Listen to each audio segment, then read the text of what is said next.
আসানসোলের সালানপুর ব্লকে উন্নয়নের ধারা অব্যাহত। মুখ্যমন্ত্রী মমতা বন্দ্যোপাধ্যায়ের নির্দেশে ও বারামণির বিধায়ক তথা মেয়র বিধান উপাধ্যায়ের উদ্যোগে উদ্বোধন হলো প্রায় 7টি প্রকল্পের।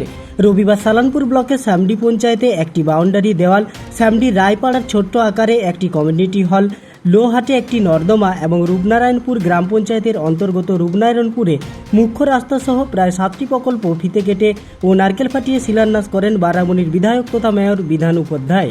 পঞ্চায়েত সমিতি আমাদের সামডি গ্রাম পঞ্চায়েত, কোল্লা গ্রাম পঞ্চায়েত এবং রূপনারায়ণপুরে বিভিন্ন জায়গায় রাস্তা, কমিউনিটি শেড, কমিউনিটি হল, আমাদের মাঠের ঘেরা, ড্রেন, ছোট্ট করে মানে মাঠে যেটা ফান্ড আমাদের যেহেতু কম, তাই যাতে স্টেডিয়ামটা সামডিতে স্টেডিয়াম একটু চালু করা হয়েছে ছোট্ট করে আকারে। তো অনেকগুলো কাজ, প্রায় 7-8টা কাজের মতো আজকে উদ্বোধন করা হলো।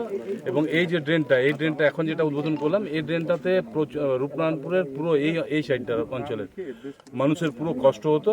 এই ড্রেনটা হলে একটু সুবিধা হয়ে যাবে। আর এখানে ডিমান্ড করলো আস্তে আস্তে বলে পুকুরটাতে যদি একটা ঘাট করে দেওয়া হয়, তা ঘাটটা আমরা আগামী দিনে চেষ্টা করছি পুজোর পরে করবো।